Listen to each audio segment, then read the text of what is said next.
Joining me now is economist Douglas Holtz-Eakin, president of the American Action Forum. He is former top economic advisor to President George W. Bush and Senator McCain, and the former head of the Congressional Budget Office. It's great seeing you. I thank you for your time. Thank you. What do you think Reagan would be thinking right now about the president's tariff policy?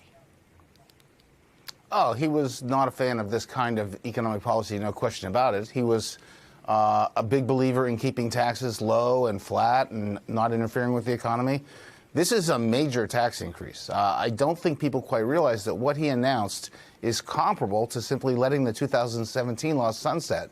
No one wants that to happen because it would mean a recession. So just what we've got on the table now is really quite threatening to the economy. Mr. Reagan wouldn't have supported that, and he recognized that there's other damage. There's damage to international relations, and there's feedback in the form of retaliation that makes the economic damage worse on all sides. And that's where we are right now. And Doug, the vice president and the president have said that this is about reorganizing the world economic order. If that's what this is, then the logic would tell you that the reason they're reshaping the world economic order is because the status quo as it has existed for the United States for decades now has not worked for the American worker.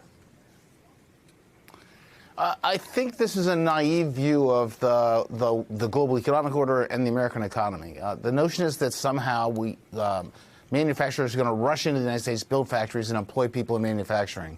8% of Americans currently work in manufacturing, down from 30 in the 1950s, and that decline is not due to continuous cheating by other countries. It's the fact that we're good at some things, advanced manufacturing, so we do very high-value manufacturing, and other countries are relatively good at low-tech manufacturing, and we trade. That's a natural economic order. What they're trying to impose is an unnatural economic order.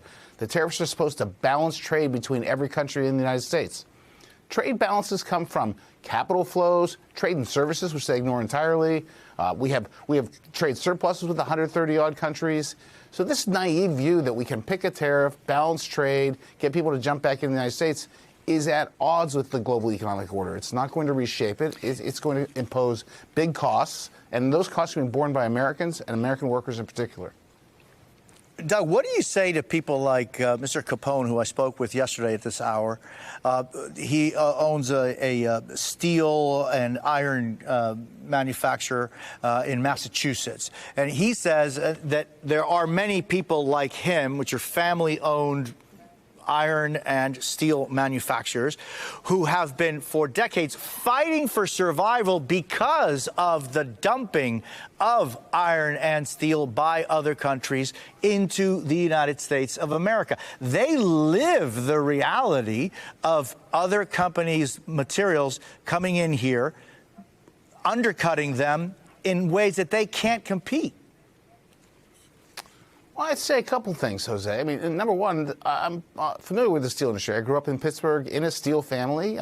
My father worked for Jones & Laughlin, then LTV Steel, and those mills are gone now. So we know that there have been losses in the U.S. steel industry. But whenever we've done this strategy, in 2001 with then President George W. Bush, 2018, every study shows we lose more in the purchasers of steel than we gain in steel production. And so if there's a legitimate trade grievance there, and there are many legitimate trade grievances, you need a more targeted approach that uses the right tool to solve the problem. This isn't it. A 10% across-the-board tariff will not solve his problems. What it will do is diminish the manufacturing base who are buying steel, and it will diminish his market, and ultimately he may have less of a chance to survive. After the 2018 tariffs, the U.S. steel industry shrank. It didn't expand. That's the problem. Doug Holtz-Eakin, I thank you very much for your time. Really appreciate it. Thank you.